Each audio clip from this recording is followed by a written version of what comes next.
What do you do when your blind date turns out to be your best friend's boyfriend? Obviously, you slam your hands on the table and splash coffee in his face. Hey, you scumbag. Don't you dare run.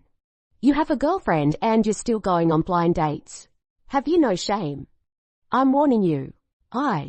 Wait, hold on. Why is that couple at the next table? Holy shit. My bestie Chelsea and her boyfriend. Then who the hell is sitting in front of me? Coffee dripped down Forrest's handsome face. His pristine white dress shirt was completely ruined. Forrest looked like he was barely containing his rage. He calmly wiped his face with a napkin, then forced an ugly smile. First of all, my name is Forrest. I'm your best friend's boyfriend's twin brother. Second, Felix, get your ass out here. If the first of all sounded somewhat polite and gentle, the second was said through gritted teeth, like he wanted to skin Felix alive. I stood there frozen, still processing what just happened. Felix was already hunched over, trying to slink away. Forrest tapped his index finger slowly on the table. 3. Felix froze mid-step and turned around with agonizing slowness. 2. Felix tried to negotiate. Bro. Look. This whole thing. 1. Felix shot forward like a rocket and appeared in front of Forrest, clustering on an obsequious smile. Yes. Brother. What can I do for you? Forrest gave him a death glare that could have bored holes through his skull. Apologized to Miss Thorne. I was still standing there with my hands on the table, frozen in embarrassment. Felix apologizing to me. That would be like pigs flying. I'd always thought Felix wasn't good enough for my best friend. I trash-talked him behind his back countless times. We'd gotten into fights at least 80 times, if not 100. There was no way he would. I'm so sorry, Miss Song.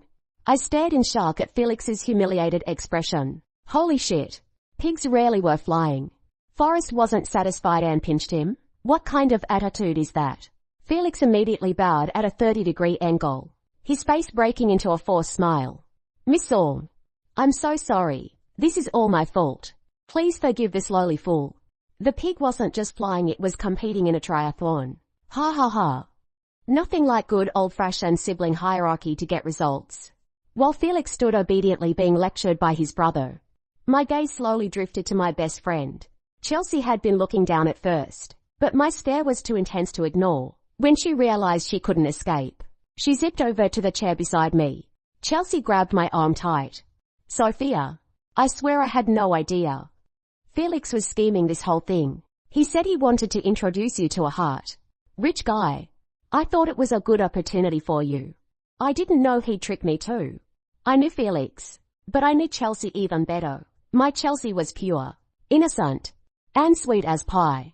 I pointed at Felix and laid into him. You even lied to Chelsea. You're not even human. Today you tell small lies. Tomorrow you'll tell big lies. And the day after you'll be cheating on her. Break up. You know me, I always vote for breaking up. Felix immediately switched to combat mode. Oh. So that's your game. Sophia. If it weren't for. He didn't finish because Forrest grabbed his arm, making him yelp and shut up. Forrest turned to me apologetically. My brother didn't think this through and caused this misunderstanding. I looked at Forrest's wet bangs and his ruined shirt. I felt genuinely bad. I should apologize too. I'm really sorry. How about I buy you a new shirt? Felix sat in front of Forrest and shot me a glare. Do you even know how much my brother's shirt costs? You can't afford. He didn't finish because Forrest gave him a vicious look, and he went quiet again. Forrest smiled at me like a perfect gentleman. Sure, if I'm lucky enough to go shopping with Miss Song.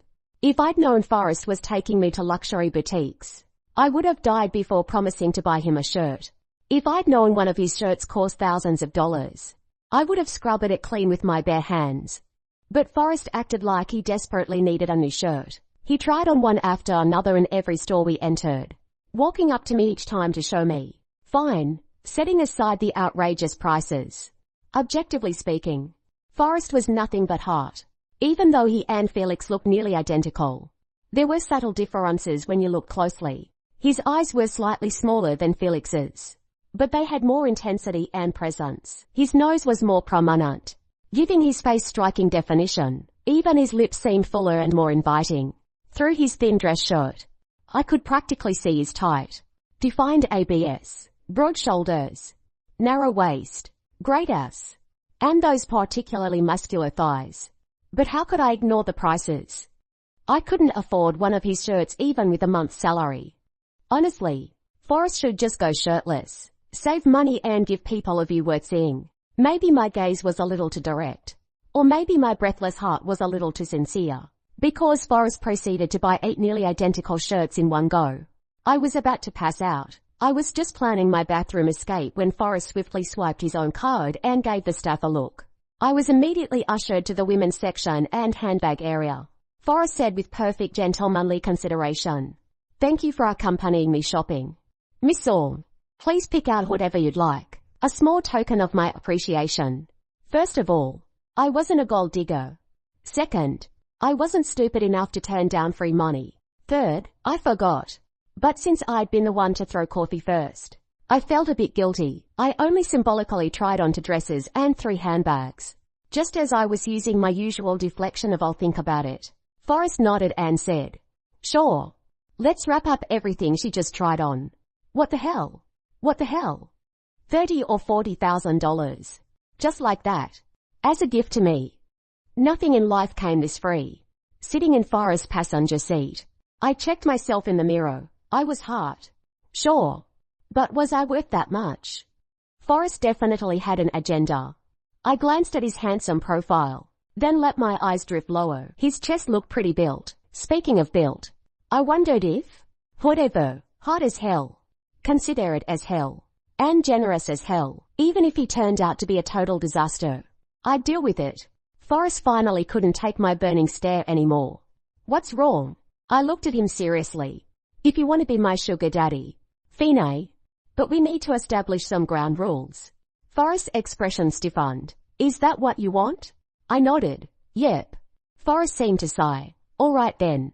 I held up one finger. First rule, we can't go public with our relationship. Forrest looked down, thinking about something. After a long pause, he bit his lip and agreed. Fine. Anything else? I hesitated. I haven't decided yet. We'll negotiate later.